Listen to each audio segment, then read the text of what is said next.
Olá a todos e a todas. Aqui é Brasil Fernandes que está falando. Atualmente nós somos presidente do Grupo Espírita Gotas de Luz. E nesses momentos de coronavírus, nós da diretoria do Gotas, decidimos estar postando vídeos falando a respeito da doutrina espírita para manter o nosso tempo muito bem ocupado. É isso? E nessa linha de raciocínio, nós vamos começar a partir de hoje falando a respeito da fé. Ok? Espero que seja de bom proveito para todos, né? E vamos trabalhar, ok? Então vamos falar a respeito da fé que transporta montanhas, a importância da fé que transforma o homem, ok?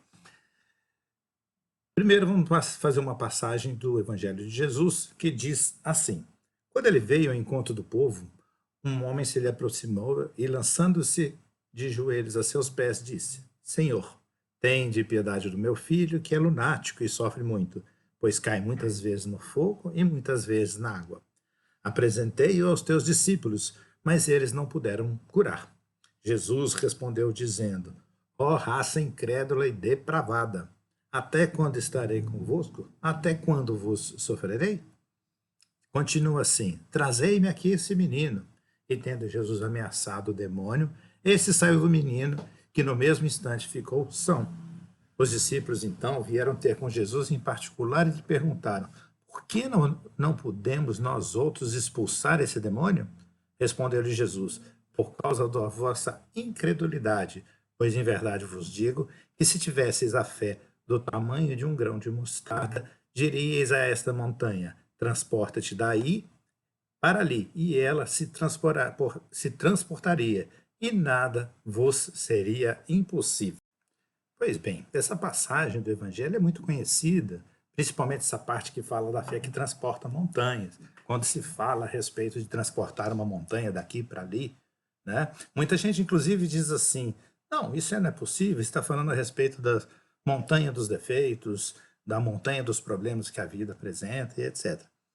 Mas eu diria que até mesmo essa fé de transportar as montanhas propriamente dita, eu acho que é algo que move o ser humano, né? O ser humano não abriu, por exemplo, o canal do Panamá, que foram muitas montanhas, né? Isso tem a ver, inclusive, com a nossa definição de fé. A definição das coisas é muito importante. Kardec trabalhava com definições. E, por essa razão, a gente acha importante definir o que é fé. O que eu entendo por fé? Será que todas as pessoas compreendem fé da mesma forma? Né? Quando eu falo que eu tenho fé em alguma coisa, eu estou querendo dizer o quê? Vejamos. O que é a fé? Fé é uma palavra que significa confiança, crença, credibilidade. A fé é o sentimento de total crença de algo ou em alguém, ainda que não haja nenhum tipo de evidência que comprove a veracidade da proposição de uma causa. Às vezes eu tenho simplesmente fé em alguma coisa, né? Mas você tem fé nisso por quê? Porque sim, eu acredito nisso piamente. Né? Ter fé implica em uma atitude contrária à dúvida, porque quem tem fé não tem dúvida. Ela está intimamente ligada à confiança. Né? Eu confio que aquilo vai acontecer. Em algumas situações, como problemas emocionais ou físicos, ter fé significa ter esperança de que algo vai mudar de forma positiva para melhor. De acordo com a etimologia da palavra, ou seja, o que é etimologia? É a ciência que estuda a origem das palavras. Né? A palavra fé tem origem no grego pistia, que indica a noção de acreditar, e no latim fides, que remete para uma atitude de fidelidade. Entender essa diferença entre pistia e fides mais para frente vai ser importante, que nós vamos trabalhar um pouquinho com essa diferença. Mas continuando, no contexto religioso, a fé é a virtude, né, uma virtude daqueles que aceitam como verdade absoluta os princípios difundidos por sua religião. Ter fé em Deus é acreditar na sua existência e na sua onisciência. A fé é também sinônimo de religião ou culto. Por exemplo, quando falamos da fé cristã ou da fé islâmica, é muito comum você perguntar assim: qual que é a sua fé? Eu sou espírita. Qual que é a sua fé? Eu sou umbandista. Qual que é a sua fé? Eu sou evangélico. Ou seja, fé às vezes também é sinônimo de religião. Mas continuemos. A fé cristã implica crer na Bíblia Sagrada, na palavra de Deus, em todos os ensinamentos pregados por Jesus Cristo, o enviado de Deus. Na Bíblia, há inúmeras referências ao comportamento do cristão que age com fé. Uma das frases sobre o tema afirma que a fé é o firme fundamento das coisas que se esperam, é a prova das coisas que não se veem. Mas nós somos espíritas, somos cristãos. Será que é isso mesmo? Vamos pensar um pouquinho? Será que Deus tem um povo escolhido? Há muitas religiões no mundo, né? A nós, cristãos, aos hindus, judeus e muitas outras. Aqui nós mostramos os símbolos de algumas das religiões. Mas eu fico pensando, como é que fica Deus para as outras religiões? E para isso, eu trouxe um filme para vocês.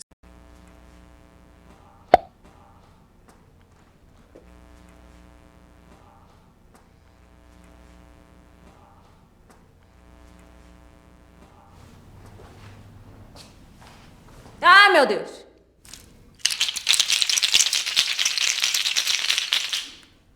Tá perdida? Tô um pouco. Você morreu. Quê? Desencarnou. Veio parar aqui. Você é quem? Deus. Sou Deus. Deus. Como assim você é Deus? Assim. Sendo assim. Ó, toda civilização acredita em alguma coisa, não é? Alguma tinha que estar certo, correto? E não é que esse tempo todo quem estava certo era o pessoal da tribo da Polinésia? Caramba. Você, como não seguiu a risca nossos dogmas, nossas estruturas linguísticas, você vai arder no infinito. Oh, mas eu não sabia É o mesmo papo de Gandhi. Porque Gandhi falou isso e não colou. Como é que eu ia saber que o Deus polinésio era o Deus certo? Você não ia saber.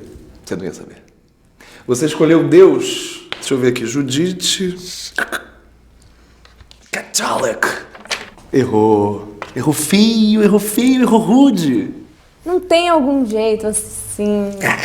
Não encosta em Deus. Sim, pra me redimir. Já- Então quer dizer que eu fui à missa todo domingo, eu não traí meu marido, eu dei meu dinheiro pros pobres e tudo... Otária! No céu só tem polinésio. Iebe. Camargo. Adoro. Vem cá, qual é a crença de vocês polinésios? Porque lá embaixo ninguém tá sabendo disso. É, o meu povo em terra, ele é meio... Como é que eu posso... Wanamins. É um pessoal de tribo. Mas eu tenho certeza que daqui a pouco a palavra vai chegar em todos os homens. Isso é um absurdo, porque as pessoas lá embaixo têm que ter o direito de saber o que elas têm que fazer pra... Eu tive essa mesma discussão com João Paulo II, Papa. Não levou a lugar nenhum. Eu vou pro mesmo lugar que Hitler. Tá pensando negativo. Pensa que você vai pro mesmo lugar onde vai estar Einstein. Bacana esse filme, né? Ele faz a gente pensar um pouquinho, né? Mas, então, como dissemos, a fé tem diversos pontos de vista. E Carlos Torres Pastorino, o autor daquele livrinho pequenininho que muita gente conhece, Minutos de Sabedoria, é também autor de um compêndio de livros muito interessante que chama-se Sabedoria do Evangelho, que inclusive está disponível na internet para quem quiser. A fé, segundo o Pastorino, ela é dividida de 4 tipos. E nós vamos estudar aqui o que ele gostaria de nos falar a respeito da fé. Primeiramente, ele vai falar da fé cega. O que é a fé cega, segundo Carlos Torres Pastorino? Para ele, fé cega. As crianças físicas na idade temporal, intelectuais, pela infância do espírito, interpretam a fé como acreditar. Então, para ele, aquelas pessoas que simplesmente acreditam são como crianças, acreditam em qualquer coisa, né? Se acredito no que alguém me diz, sem pedir provas, demonstro fé na pessoa. Essa fé recebe geralmente o designativo de fé do carvoeiro, ou do homem crente, que por não saber nada acredita em tudo o que lhe dizem, sem capacidade para raciocinar por si. Isso me lembra um tal de fake news. Cuidado, hein, gente? Não acreditem em tudo que vocês escutam, né? Mas, continuando, é a fé do simplório, do ignorante, exaltada em certos círculos humanos como virtude máxima e até como condição essencial e única para a criatura salvar-se, né? Ou seja, fé cega é aquela que não questiona nada. Me falou que é assim, eu acredito. Pronto, acabou, ok? Para ele, há ainda, né, a fé sentimento, irmã da fé cega, né? A fé sentimento é assim. Os que vivem mais no plano emocional acham que a fé é um sentimento, uma emoção que se acende ou apaga, aumenta e diminui segundo o estado emocional da criatura. É a fé que se conquista diante de um ato de generosidade ou se perde num segundo diante de uma desilusão, mais baseada nos outros com as suas qualidades e defeitos do que em si mesmo, em seu próprio conhecimento da verdade. Essa fé é uma fé que vibra altaneira, provoca às vezes gestos heróicos e repentinos, mas que também pode levar a extremos opostos de aridez e até de ateísmo absoluto, de materialidade total. Eu conheci uma pessoa que, quando ele era pequeno, ele tinha acabado de fazer a, salvo me engano, catequese, né? E ele tinha muita fé em Deus. Tinha aproximadamente 7, 8 anos. E o pai dele entrou em coma, ficou ruim, ficou doente. E ele tinha acabado de terminar a escola catequética dele. E eu falo isso sem nenhum demérito para qualquer religião, gente. Eu estou falando de um fato que aconteceu, né, que nós presenciamos. E esse jovem, né, pediu muito a Deus que o pai dele saísse do coma, né? E depois que o pai dele, infelizmente, veio a desencarnar, ele disse que a partir daquele momento, Deus morreu para ele. Isso dá para pensar, né? Ele costumava dizer que a morte de Deus para ele teve dia e hora marcada. Ele confiava em Deus. Mas na forma que havia sido ensinado para ele, era uma questão puramente emocional, não racional. Se Deus me ama e eu peço a Deus para que meu pai não vá embora, simplesmente meu pai não irá embora. Só que nós sabemos que a vida não é assim. E ele tornou-se, por muitos anos da vida dele, ateu. Hoje, já homem maduro, ele é mais velho até do que eu, ele é espírita, porque compreendeu através de um outro tipo de fé, que é a que nós vamos falar agora, né? Que é a fé raciocinada, né? E ele aprendeu o seguinte: fé raciocinada. Os intelectualizados, que baseiam tudo no raciocínio horizontal e na pesquisa, preferem como sinônimo de fé a palavra convicção, certeza, confiança. Representa, então, uma virtude intelectual, um fruto da experiência e não mais uma emoção, né?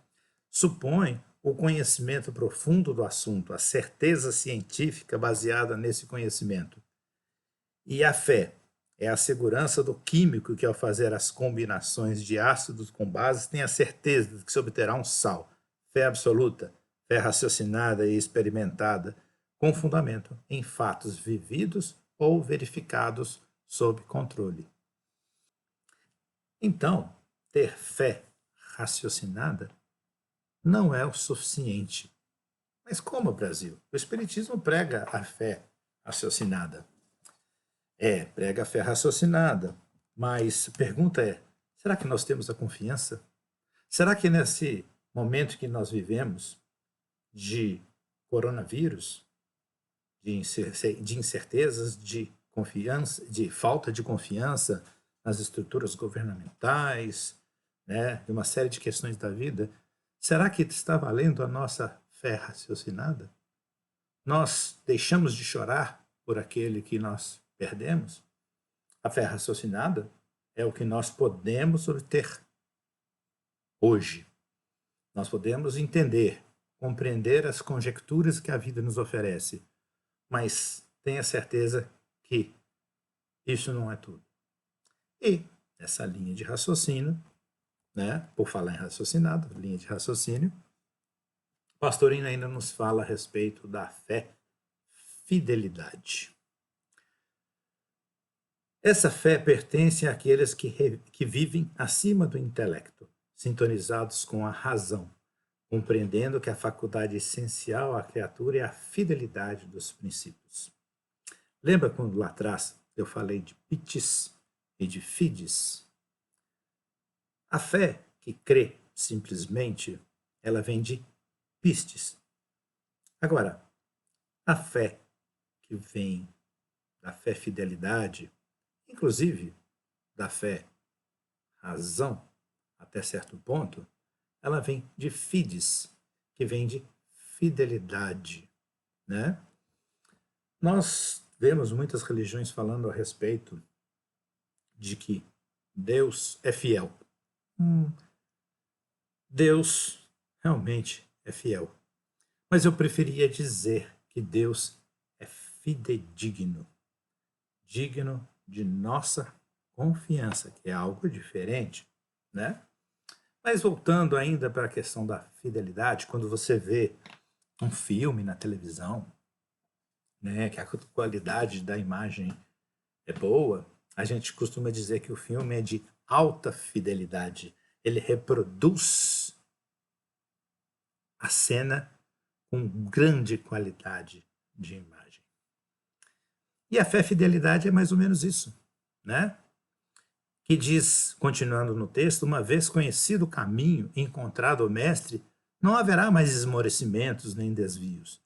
Não se permanecerá mais no saber, nem no dizer, nem mesmo no fazer, mas se exigirá de si mesmo o máximo, o ser total, o integral, ser igual ao mestre, numa completa e total fidelidade de reprodução. Como a cópia de carbono, esse texto é antigo, tá, gente? Cópia de carbono, os jovens vão falar assim, o que é isso? Né? Mas, bem, como uma cópia de boa qualidade do original, como uma estátua de gesso com um molde de barro, como a imagem do espelho com quem se mira. A fé fidelidade, né?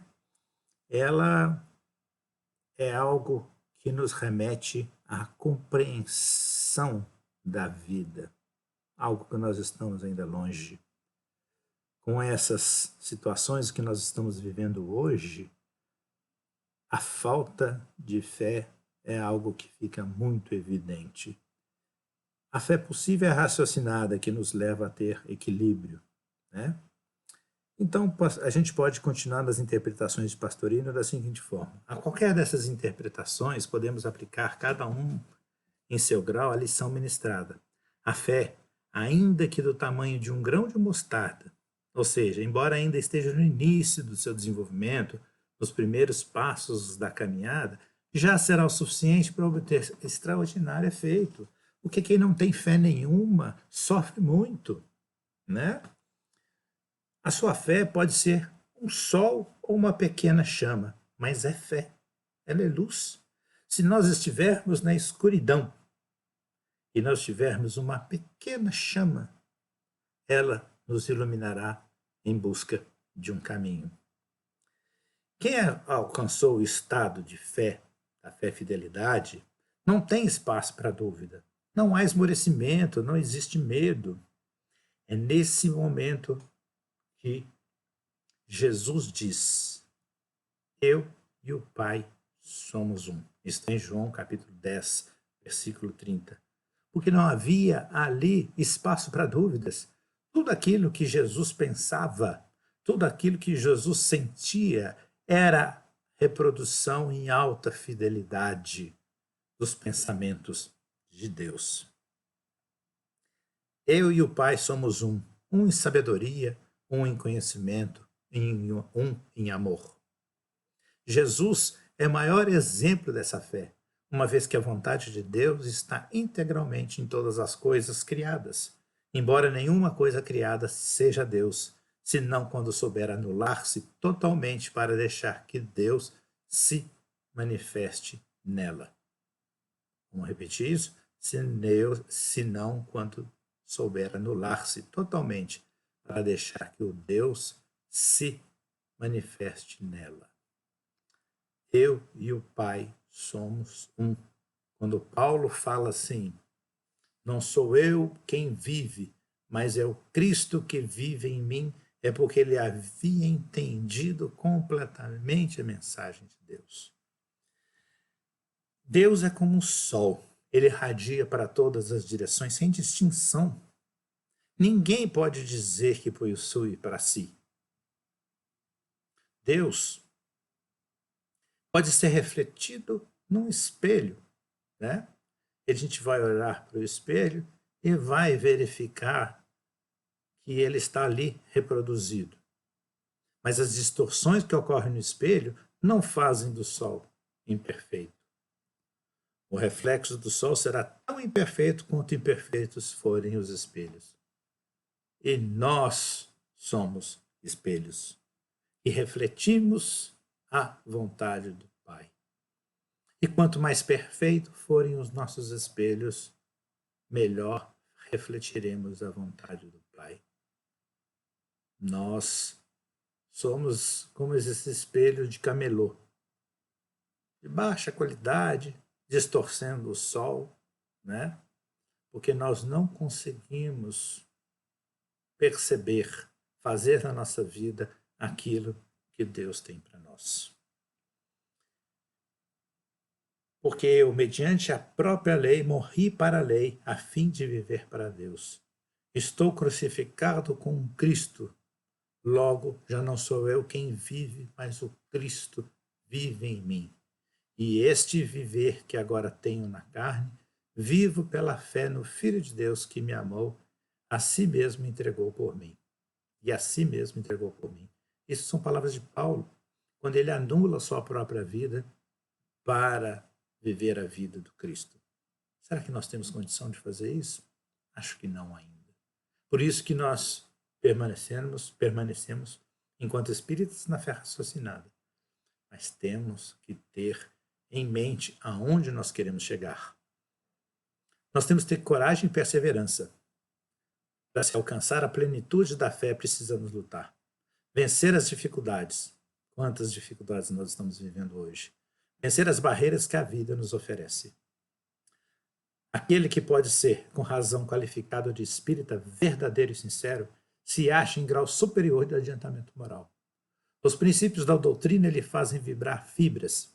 Em suma, é tocado no coração pelo inabalável, se lhe torna a fé. É qual músico que alguns acordes bastam para comover. Essas são palavras do Evangelho segundo o Espiritismo.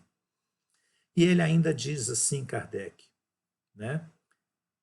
Inabalável se lhe torna a fé, quando esse se torna um espírito verdadeiro.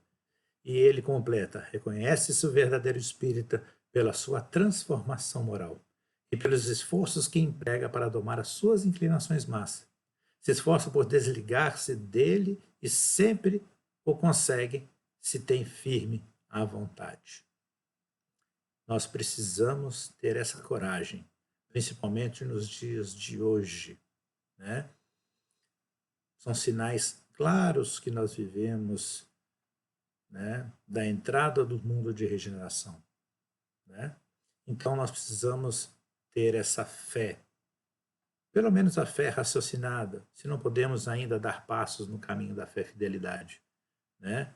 Mas nós temos que trabalhar pela nossa transformação moral, né? Porque não basta dizer que tem fé, né? Nem todo aquele que diz Senhor, Senhor entrará no reino dos céus, mas aquele que faz a vontade do meu Pai que está nos céus.